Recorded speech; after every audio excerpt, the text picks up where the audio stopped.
നമുക്ക് കിരണിന്റെയും കല്യാണിയുടെയും അടുത്ത ആഴ്ചയിലെ നല്ലൊരു വിശേഷം കേട്ടാലോ? അതിനു മുമ്പായി ആദ്യമായി കാണുന്നവരുണ്ടെങ്കിൽ ചാനൽ ഇഷ്ടപ്പെട്ട ഒന്ന് സബ്സ്ക്രൈബ് ചെയ്യാൻ മറക്കരുത്. വീഡിയോ ഇഷ്ടപ്പെടുവാണെങ്കിൽ ലൈക്ക് ചെയ്യാനും നിങ്ങളുടെ വിലയേറിയ അഭിപ്രായങ്ങൾ രേഖപ്പെടുത്താനും മറക്കരുതേ. നമുക്ക് നേരെ നമ്മുടെ വിശേഷത്തിലേക്ക് പോയാലോ? അങ്ങനെ അടുത്ത ആഴ്ചത്തെ വിശേഷത്തില് കാർത്തികയുടെ കല്യാണമാണ്. അപ്പൊ പ്രകാശിന്റെ ഇപ്പോഴത്തെ ഏറ്റവും വലിയ ആഗ്രഹം കാർത്തികയുടെ കല്യാണം. തനിക്കത് മുന്നിൽ നിന്ന് നടത്തണം. അപ്പൊ അങ്ങനെ ഒരു ആഗ്രഹം പ്രകാശം പറഞ്ഞായിരുന്നു. ഇതറിഞ്ഞപ്പോ മുതൽ ലക്ഷ്മിക്ക് ഭയങ്കര ആഗ്രഹം. അല്ലെങ്കിൽ ലക്ഷ്മി മുമ്പേ മുതൽ ആഗ്രഹിച്ചിരുന്ന കാര്യമാണ് കാർത്തികയുടെ കല്യാണം. പക്ഷെ കാർത്തികയ്ക്ക് പേടി അതൊന്നുമല്ല. തന്റെ വിവാഹം നടന്നിട്ടുണ്ടെങ്കിൽ ഗംഗാപ്രസാദ് വെറുതെ ഇരിക്കില്ല. വെറുതെ ഒരാളുടെ ജീവിതം കൂടെ താൻ എന്തിനാ നശിപ്പിക്കണേ, ആ ഒരു ചിന്തയായിരുന്നു കാർത്തികയ്ക്ക്. പക്ഷെ ഈ കാര്യം കിരണും കല്യാണി അറിഞ്ഞു കഴിഞ്ഞപ്പം അവര് അതിനെക്കുറിച്ച് ചർച്ച ചെയ്യുവാണ്. അവര് ദീപേനെയും ലക്ഷ്മിനെയും ഒക്കെ വിളിച്ചു. പിന്നീട് അവരോട് പറഞ്ഞു, എത്രയും പെട്ടെന്ന് തന്നെ കാർത്തികേച്ചിയുടെ കല്യാണം നടത്തണം. കല്യാണം ഇത് പറഞ്ഞു കേട്ടപ്പോ ദീപ പറഞ്ഞു, അത് ശരിയാ, ഇനിയിപ്പം നീട്ടിക്കൊണ്ടു പോയിട്ട് കാര്യമില്ല. പ്രായം ഇത്ര ആയില്ലേ, കല്യാണം കഴിഞ്ഞ് ഒരു കുടുംബം ആവാനുള്ള സമയമായി. അപ്പോഴേക്കും ലക്ഷ്മി പറഞ്ഞു, അവൾ അതിന് സമ്മതിക്കുമെന്ന് തോന്നുന്നില്ല മോളെ. ഞാൻ അവളോട് ഇതിനെക്കുറിച്ച് സംസാരിച്ചു. പക്ഷെ അവള് പറയണത് കല്യാണം നടന്നാലും അവൾക്ക് ജീവിക്കാൻ പറ്റില്ലെന്നാ, സ്വസ്ഥമായിട്ടൊരു കുടുംബജീവിതം നയിക്കാൻ പറ്റില്ലെന്ന്. ആ ഗംഗാപ്രസാദ് ഉള്ളിടത്തോളം കാലം അത് നടക്കില്ല മോളെ. എന്തിനാ ലക്ഷ്മിയമ്മ ഇങ്ങനെ വിഷമിക്കണേ? ഉറപ്പായിട്ടും കല്യാണം നടന്ന ഒന്നും സംഭവിക്കില്ല. അവൻ ജയിലിലല്ലേ, പിന്നെ എന്തിനെ പേടിക്കണേ? പറയാൻ പറ്റില്ല. അവന്റെ കാര്യമായതുകൊണ്ട് അവൻ എപ്പോഴാ ജയിലിൽ ചാടി വരുന്നതെന്ന് പറയാൻ പറ്റില്ല. അങ്ങനെ വന്നാല് കാർത്തിയെ മാത്രമല്ല ഒരുപക്ഷെ അവൻ ഇല്ലാതാക്കാൻ പോന്നെ. കാർത്തിക്ക് ഒരു കുടുംബം ഉണ്ടാകുന്ന കണ്ട, സ്വത്തുക്കളൊക്കെ കൈവിട്ടു പോകുന്ന കണ്ട അവനൊട്ടും സഹിക്കില്ല. അതൊന്നും ഓർത്ത് തൽക്കാലത്തേക്ക് ലക്ഷ്മമ്മ വിഷമിക്കണ്ട. ഞങ്ങള് കാർത്തിയേച്ചിക്ക് പറ്റിയൊരു ചെറുക്കനെ കണ്ടെത്തിക്കോളാം. ഇന്നു മുതൽ അതിനുള്ള തെരച്ചിലായിരിക്കും ഞങ്ങള്. അത് കേട്ടപ്പം ലക്ഷ്മിയമ്മ പറഞ്ഞു, അങ്ങനെയാണെങ്കിൽ നിങ്ങൾ നോക്കിക്കോ, ഞങ്ങൾ അവളെ എങ്ങനെയാലും പറഞ്ഞ് ഞാനോ സമ്മതിപ്പിക്കാൻ നോക്കാം. പിന്നെ നിങ്ങളും പറയണം. അതെല്ലാം കേട്ടപ്പം കല്യാണി പറഞ്ഞു, അതൊക്കെ ഞങ്ങൾ ഏറ്റു. അതിനുശേഷം ഒരു ബ്രോക്കറെ കാണുന്നുണ്ട് കിരണ്. കാർത്തികയ്ക്ക് പറ്റിയ ചെക്കന്മാരുണ്ടെങ്കിൽ പറയണം. അതും എത്രയും പെട്ടെന്ന് തന്നെ വേണം. പ്രകാശന്റെ ആഗ്രഹമല്ലേ, സാധിച്ചു കൊടുക്കണ്ടേ. അങ്ങനെ ആ ഒരു തീരുമാനം എടുത്തു. പിന്നെ പ്രകാശൻ ജീവിതത്തിലേക്ക് മടങ്ങി വന്നു. അത്യാവശ്യം സംസാരിക്കാനൊക്കെ തുടങ്ങി. ഐസിന്ന് വാർഡിലേക്കൊക്കെ മാറ്റി. അപ്പോഴേക്കും ദീപയും ലക്ഷ്മിയും കൂടെ പ്രകാശനെ കാണാൻ ചെല്ലുന്നുണ്ട്. കണ്ടു കഴിഞ്ഞപ്പോൾ പ്രകാശന്റെ കണ്ണൊക്കെ നിറഞ്ഞു വന്നു. പ്രകാശൻ പറഞ്ഞു, ഇതേ ഒരിക്കലും ഞാൻ പ്രതീക്ഷിച്ചല്ല ജീവിതത്തിലേക്ക് മടങ്ങി വരുമെന്ന്. പക്ഷെ വീണ്ടും എനിക്ക് ദൈവമായിട്ടൊരു രണ്ടാം ജന്മം തന്നിരിക്കുക. നിങ്ങളോട് ഞാൻ കുറെ ദ്രോഹങ്ങളൊക്കെ ചെയ്തിട്ടുണ്ട്, അതുകൊണ്ടായിരിക്കും. അപ്പോഴേക്കും ലക്ഷ്മി പറഞ്ഞു, ഇനിയിപ്പോൾ അതിനെക്കുറിച്ചൊന്നും ഓർത്ത് നിങ്ങൾ വിഷമിക്കൊന്നും വേണ്ട. ഞങ്ങൾക്ക് നിങ്ങളോട് ഇപ്പോൾ ഒരു ദേഷ്യമില്ല. ദേവി പറഞ്ഞു, അതെ, വിഷമിക്കൊന്നും വേണ്ട. ഇനിയിപ്പോൾ ഇവിടെ ഹോസ്പിറ്റലിൽ നിന്ന് പോന്നാൽ നേരെ വീട്ടിലേക്ക് പോരെ, ഒറ്റയ്ക്ക് പോയി കഴിയൊന്നും വേണ്ട. കല്യാണിമോളും കിരൺമോനും എല്ലാവരും കൂടെ ചേർന്നെടുത്ത തീരുമാനമാണ്, വീട്ടിലേക്ക് വന്നാൽ മതി. അപ്പോഴേക്കും പ്രകാശം പറഞ്ഞു, അത് വേണ്ട ദീപേ, അത് നിങ്ങൾക്ക് ഭയങ്കര ബുദ്ധിമുട്ടായിരിക്കും. ഞാൻ അവിടെ വന്നിട്ടുണ്ടെങ്കിൽ ഇനിയിപ്പോൾ ആ വിക്രമെങ്ങാനും പുറത്തിറങ്ങിയാൽ അത് ശരിയാവില്ല. അതൊന്നും സാരമില്ല പ്രകാശേട്ടാ, നിങ്ങൾ വീട്ടിലേക്ക് വന്നാൽ മതി. എൻ്റെ കിരൺമോന്റെ ജീവൻ രക്ഷിച്ചതോടുകൂടി നിങ്ങളുടെ നിരപരാധത്ത് എനിക്ക് ബോധ്യപ്പെട്ട, എനിക്ക് മാത്രമല്ല ദേ ലക്ഷ്മി ചേച്ചിക്ക് അത് ബോധ്യപ്പെട്ട കാര്യമാണ്. അതുകൊണ്ട് നിങ്ങൾ തനിച്ചു പോയി താമസിക്കണ്ട. അല്ല, എനിക്ക് അതിനുള്ള യോഗ്യതയൊന്നുമില്ല ദീപേ. ഞാൻ നിങ്ങളെ അതുമാത്രം ഉപദ്രവിച്ചിട്ടാണ്. അത്രമാത്രം എത്രമാത്രം ക്രൂരതകളൊക്കെ ചെയ്തു കൂട്ടിയതാ. നിന്നോട് മാത്രമല്ല, നിന്റെ മോളോടും. അതൊക്കെ അറിയാം, അതൊക്കെ കഴിഞ്ഞ കാര്യങ്ങളല്ലേ. ഇനിയിപ്പോൾ അതിനെക്കുറിച്ചൊന്നും പറയണ്ട. ആ സമയം പ്രകാശ് ലക്ഷ്മിയോട് പറഞ്ഞു, ഞാനൊരു കാര്യം പറഞ്ഞിട്ടുണ്ടായിരുന്നു കാർത്തിക മോളോട്. അവളുടെ കല്യാണം എനിക്ക് കൂടണം. എനിക്ക് മുന്നിട്ട് ഒരച്ഛൻ്റെ സ്ഥാനത്ത് നിന്ന് അത് നടത്തി തരണമെന്ന് ആഗ്രഹമുണ്ട്. എൻ്റെ ഒരു ആഗ്രഹമായിട്ട് കണക്കാക്കിയാൽ മതി. പറ്റുമെങ്കിൽ ആ ആഗ്രഹം ഒന്ന് സാധിച്ചു തരണം.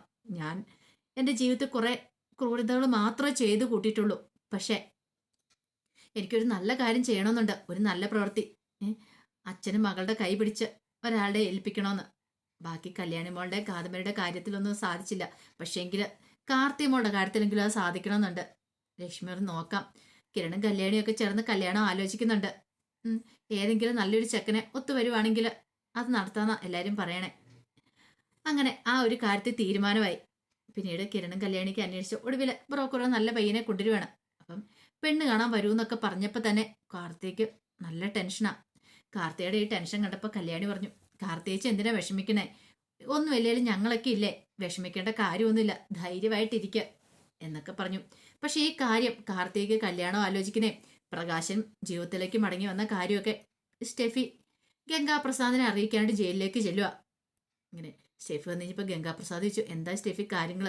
അതെ, അവിടെ വലിയ കല്യാണാലോചന നടത്തുന്നേ ആ കാർത്തിക്. കാർത്തിക് കല്യാണാലോചന? അതെ, കാർത്തികയുടെ അച്ഛന്റെ ആഗ്രഹമാണ് പോലും കല്യാണം നടക്കണമെന്നുള്ളത്. എത്രയും പെട്ടെന്ന് കല്യാണം നടക്കണമെന്ന് പറഞ്ഞ് ആലോചിച്ചുകൊണ്ടിരിക്കുന്നുണ്ട്. ഓഹോ, അപ്പൊ അങ്ങനെയാണ് കാര്യങ്ങൾ. ഈ വിവാഹം നടക്കാൻ പാടില്ല സ്റ്റെഫി, ഒരു കാരണവശാലും നടക്കാൻ പാടില്ല. ഈ കല്യാണം മുടക്കണം. അല്ല, എങ്ങനെ മുടക്കണമെന്ന്, എങ്ങനെ ഏത് വിധയാണെങ്കിലും കുഴപ്പമില്ല, അതിനു മുമ്പ് എനിക്ക് ഇറങ്ങണം. കാർത്തിക് ഒരിക്കലും ഒരു ജീവിതം ഉണ്ടാകാൻ പാടില്ല. അവൾക്കൊരു കുടുംബം കുട്ടിയൊക്കെ ആയിട്ടുണ്ടെങ്കിൽ സ്വത്തുക്കൾ മുഴുവൻ അങ്ങോട്ടേക്ക് പോകും. അതിനു മുമ്പ് എനിക്ക് അവളെ തീർത്തിട്ട് അവളുടെ കയ്യിൽ നിന്ന് ആ സ്വത്തുക്കളൊക്കെ എഴുതി വാങ്ങണം. സ്റ്റെഫി പറഞ്ഞു, അത് പെട്ടെന്ന് നടക്കുമോ? ഇപ്പം ഗംഗ ജയിലിലല്ലേ, അതൊക്കെ ഞാൻ ജയിലിൽ ചാടും, അധികം വൈകാതെ തന്നെ നീ കണ്ടോ.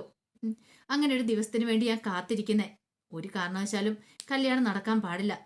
പിന്നെ വേറൊരു കാര്യം ഇവിടെ ഉണ്ട്, എന്തെങ്കിലും ഉണ്ടെങ്കിൽ അപ്പത്തിനൊപ്പം തന്നെ എന്നെ വന്ന് വിവരങ്ങൾ അറിയിച്ചോണം. ഇനിയിപ്പം അധിക ദിവസമില്ല ഞാൻ ജയിലിൽ ചാടാനായിട്ട്. കമ്പിയൊക്കെ തുരുമ്പിച്ചുകൊണ്ടിരിക്കുക എന്നുള്ള കാര്യം ഗംഗാപ്രസാദിന് അറിയാം.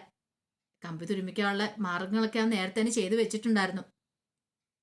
അങ്ങനെ സ്റ്റെഫി അങ്ങോട്ട് പോയി കഴിഞ്ഞപ്പോൾ ഗംഗാപ്രസാദ് നേരെ വിക്രത്തിന്റെ അരിയിലേക്ക് എല്ലുക. വിക്രത്തിനോട് കാര്യങ്ങൾ പറയാണ്. എടാ, ആ കാർത്തികയ്ക്ക് കല്യാണമാണ് പോലും. അവള് കല്യാണം കഴിച്ച എൻ്റെ കാര്യത്തിൽ ഒരു തീരുമാനവും. പിന്നെ നിന്റെ അച്ഛനുണ്ടല്ലോ ആ പ്രകാശൻ, അയാളുടെ ഏറ്റവും വലിയ ആഗ്രഹമാണ് കാർത്തികയുടെ കല്യാണം. അപ്പൊ അതിനു വേണ്ടിയിട്ടുള്ള ഒരുക്കങ്ങൾ നടക്കുവന്ന്. അത് കേട്ടപ്പോൾ വിക്രം പറഞ്ഞു, അങ്ങനെയാണെങ്കിൽ ഒരു കാരണവശാലും അത് നടക്കാൻ പാടില്ല. അതേടാ, അതിനു മുമ്പ് ഞാൻ ജയിലിൽ ചാടും, ആ കാർത്തികയെ ഞാൻ ഇല്ലാതാക്കും. അങ്ങനെയാണെങ്കിൽ പിന്നെ സ്വത്തുക്കളൊക്കെ എൻ്റെ പേരിലേക്ക് കിട്ടുമല്ലോ. ഇത് മനോഹർ കേട്ടു. ദൈവമേ, ഇതെങ്ങനെയൊന്ന് അറിയിക്കാൻ പറ്റുന്നേ. കാർത്തികയുടെ ജീവൻ അപകടത്തിലാ. ഗംഗ ജയിലിൽ ചാടിയെ തീർന്നു. ഇപ്പം മനോഹറിന് ഭയങ്കര മനമാറ്റ. താൻ വലിയ തെറ്റുകളൊക്കെ ചെയ്തതെന്നൊരു ചിന്ത മനോഹറിന്റെ മനസ്സിലുണ്ട്. അതുകൊണ്ട് കിരണിനും കല്യാണിക്കും ഒക്കെ എന്തെങ്കിലും സംഭവിക്കാന്നറിഞ്ഞ ഭയങ്കര ബുദ്ധിമുട്ടുണ്ടാകുന്നുണ്ട് മനോഹറിന്. ഇവര് പറയുന്ന ഈ കാര്യങ്ങളൊക്കെ കേട്ട്. പക്ഷെ തന്നെ കൊണ്ടൊന്നും ചെയ്യാൻ പറ്റില്ലല്ലോ, മനോഹർ ജയിലിലാണല്ലോ. പക്ഷെ കിരണിനെയും കല്യാണിയും വെറുതെ വിടത്തില്ല. ഗംഗാപ്രസാദ് ജയിലിൽ നിന്ന് ഇറങ്ങിയ അത് ഉറപ്പായിട്ടുള്ള കാര്യമായിരുന്നു. അതൊക്കെ നന്നായിട്ടറിയാം. പക്ഷെ എങ്ങനെയാ അവരെ അന്ന് അറിയിക്കാനായിട്ട് ഒരു മാർഗവും ഇല്ല, ജയിലിൽ കിടക്കുന്നതുകൊണ്ട്. അപ്പൊ അതിൻ്റെതായ ബുദ്ധിമുട്ട് മനോഹരനുണ്ടായിരുന്നു. തൻ്റെ മകളെ നോക്കുന്ന പൊന്നുപോലെയാ, കൺമണി പോലെ നോക്കണേന്ന് അറിയാൻ കഴിഞ്ഞേ. അപ്പൊ അവർക്കൊരു ആപത്തുണ്ടായി പിന്നെ എന്താ സംഭവിക്കുന്നത് അത് ചിന്തിക്കാൻ പറ്റുന്നതിലും അപ്പുറമായിരുന്നു. അങ്ങനെ അതേസമയം കല്യാണി കിരണും ഒക്കെ ചേർന്ന് ഒരു നല്ല ചെറുപ്പക്കാരനെ കണ്ടെത്തുക. അപ്പൊ അവന് പെണ്ണ് കാണാൻ വരുമെന്ന് പറഞ്ഞു. പെണ്ണ് കാണാൻ വരുന്ന ദിവസം എത്തി. രാവിലെ തന്നെ കല്യാണി കാർത്തികയുടെ അടുത്തേക്ക് വന്നു. കാർത്തികനെ ഒരുക്കുക. അപ്പോഴത്തേക്കും കാർത്തിക പറഞ്ഞു, എനിക്ക് നല്ല ടെൻഷനുണ്ട്. എന്തിന്? ഒരു ടെൻഷന്റെ ആവശ്യമില്ല, ധൈര്യമായിട്ടിരിക്കുക ചേച്ചി, ഞങ്ങളൊക്കെ ഇല്ലേ. അങ്ങനെ പറഞ്ഞു. ദീപെ ഒക്കെ വന്നിട്ടുണ്ടായിരുന്നു. അങ്ങനെ എല്ലാവരും കൂടി കാർത്തികയുടെ കയ്യിൽ ചായ കൊടുത്ത് കാർത്തിയെ പെണ്ണ് കാണിക്കാൻ വേണ്ടി വിടുവാണ്. എല്ലാവർക്കും ഇഷ്ടപ്പെട്ടു പയ്യനെ. കാർത്തികയ്ക്കും പ്രത്യേകിച്ച് ഇഷ്ടക്കുറവൊന്നും തോന്നില്ല. കാണാൻ നല്ല ചെറുപ്പക്കാരനാണ്, കുഴപ്പങ്ങളും കാര്യങ്ങളൊന്നും ഇല്ല. എത്രയും പെട്ടെന്ന് കല്യാണം നടത്തണം, അങ്ങനെ ഒരു ഡിമാൻഡ് മാത്രമേ ലക്ഷ്മിയമ്മയ്ക്കൊക്കെ ഉണ്ടായിരുന്നുള്ളൂ. അവർക്കും അതിന്റെ സമ്മതക്കുറവൊന്നും ഇല്ലായിരുന്നു. എത്രയും പെട്ടെന്ന് നടത്താൻ പറ്റുമെങ്കിൽ അത്രയും പെട്ടെന്ന് നടത്താം എന്ന് അവരും തീരുമാനിച്ചു. അങ്ങനെ കല്യാണം എല്ലാം ഉറപ്പിച്ചു കഴിഞ്ഞപ്പോൾ ലക്ഷ്മിയമ്മ കാർത്തിയോട് പറഞ്ഞു, ഇനി മോള് സൂക്ഷിക്കണം, അധികം ഒന്നും പുറത്തിറങ്ങി നടക്കണ്ട. ഇനി ആ ഗംഗാപ്രസാദിന്റെ ആൾക്കാർ പുറത്തുണ്ടോന്നും പറയാൻ പറ്റില്ല. അങ്ങനെയാണെങ്കിൽ എന്തും ചെയ്യാൻ മടിക്കാത്ത കൂട്ടങ്ങളാ. അതുപോലെ അതേ അഭിപ്രായം തന്നെയായിരുന്നു കിരണും കല്യാണിക്കും ഉണ്ടായിരുന്നേ. പക്ഷെ ഈ സമയത്ത് ഗംഗാപ്രസാദ് ജയിലിൽ ചാടാനുള്ള പരിപാടികളെല്ലാം നോക്കുന്നേ. നേരത്തെ എല്ലാം ചെയ്തു വെച്ചിട്ടുണ്ടായിരുന്നു, കമ്പി തുരുമ്പെടുക്കാൻ വേണ്ടിയിട്ട്. ഒടുവിൽ കമ്പിയെല്ലാം തുരുമ്പെടുത്ത് ഗംഗാപ്രസാദ് ജയിലിൽ ചാടുവാണ്. ഗംഗാപ്രസാദ് ജയിലിൽ ചാടി എന്നുള്ള വിവരം അപ്പൊ തന്നെ ചന്ദ്രസേനെ വിളിച്ച് ജയിൽ സൂപ്രണ്ട് അറിയിക്കുന്നുണ്ട്. ചന്ദ്രസേന നേരത്തെ സൂപ്രണ്ടിനോട് കാര്യങ്ങളൊക്കെ പറഞ്ഞു വെച്ചിട്ടുണ്ടായിരുന്നു. അങ്ങനെ അവൻ ജയിലിൽ ചാടി എന്ന് അറിഞ്ഞു കഴിഞ്ഞപ്പോൾ വല്ലാത്തൊരു ഞെട്ടലായിരുന്നു കല്യാണിക്കും കാർത്തികയ്ക്കൊക്കെ. ഇനി എന്താ സംഭവിക്കാൻ പോകുന്ന അറിയില്ല. അവൻ ജയിലിൽ ചാടിയ അവൻ വെറുതെ ഇരിക്കില്ല. അവൻ മിക്കവാറും തന്നെ കാർത്തികേച്ചനെയൊക്കെ ഇല്ലാതാക്കാൻ വരുമെന്നും കല്യാണിക്ക് അറിയായിരുന്നു. ചന്ദ്രസേനൻ കിരണിനെ വിളിച്ചിട്ട് കാര്യങ്ങളൊക്കെ പറയുന്നുണ്ട്. ഒരു കാരണവശാലും ഇനി കല്യാണിയെ കാർത്തികേനെ ഒന്നും തനിച്ചിരുത്തില്ല. കാർത്തികേനെ അമ്മയും കൊണ്ട് വീട്ടിലേക്ക് നിർത്തിക്കോ. അവൻ ജയിലിൽ ചാടി വന്നിട്ടുണ്ടെങ്കിൽ രണ്ടും തീരുമാനിച്ചായിരിക്കും വരുന്നത്. ഒരു കാരണവശാലും ഇനി ഒരു ആപത്തും ആർക്കും ഉണ്ടാവാൻ പാടില്ല. അപ്പോഴേക്കും പ്രകാശൻ ജീവിതത്തിലേക്ക് മടങ്ങി വന്നായിരുന്നു. പ്രകാശൻ അത്യാവശ്യം എഴുന്നേറ്റ് നടക്കാറൊക്കെ ആയി. പ്രകാശിന്റെ അസുഖങ്ങൾ കുറച്ചൊക്കെ ഭേദമായിട്ടുണ്ടായിരുന്നു. അങ്ങനെ പ്രകാശനെ കല്യാണിയും കിരണും വീട്ടിലേക്ക് കൊണ്ടുവരിക ചെയ്തേ. പ്രകാശനെ നോക്കാനായിട്ട് ദീപേ അവരൊക്കെ ഉണ്ടായിരുന്നു അവനോടെ. പ്രകാശിന്റെ ആഗ്രഹമായിരുന്നല്ലോ കല്യാണം കൂടാന്നുള്ളേ. പക്ഷെ ഗംഗാപ്രസാദ് ജയിലിൽ ചാടിയെന്ന് അറിഞ്ഞു കഴിഞ്ഞപ്പോൾ എല്ലാവർക്കും നല്ല ടെൻഷനായിരുന്നു. പക്ഷെ കിരൺ അവരെല്ലാം ആശ്വസിപ്പിച്ചു. നിങ്ങളാരും പേടിക്കണ്ട, എന്ത് വന്നാലും ഇത് ഞാൻ കൈകാര്യം ചെയ്തോളാം. എനിക്കറിയാം അവൻ എന്തേലും ആയിട്ട് ഇങ്ങോട്ടേക്ക് വന്നിട്ടുണ്ടെങ്കിൽ അവൻ പിന്നെ ജീവനോടെ ഇവിടുന്ന് പോകത്തില്ല. അവന്റെ അന്ത്യമായിരിക്കും നമ്മൾ ഇനി കാണാൻ പോകുന്നത് എന്നൊക്കെ പറഞ്ഞു. അങ്ങനെ ഗംഗാപ്രസാദിനെ കാത്തിരിക്കുക. ഇനിയിപ്പോൾ ഗംഗാപ്രസാദ് കാർത്തികനെ എല്ലാം ചെയ്യാൻ വന്നിട്ടുണ്ടെങ്കിൽ അന്നത്തോടുകൂടി അവന്റെ അവസാനം കഴിക്കും. അവന് പിന്നെ ജീവനോടെ തിരികെ പോകാൻ പറ്റില്ല. അവന്റെ കൈയും കാലും ഒടിച്ചിടുവോ, അവനെ തല്ലി കൊല്ലുക വരെ ചെയ്യും. ഒരുപക്ഷെ ലക്ഷ്മിയമ്മ ആയിരിക്കും അതിന് ചെയ്യാൻ പോകുന്നത്.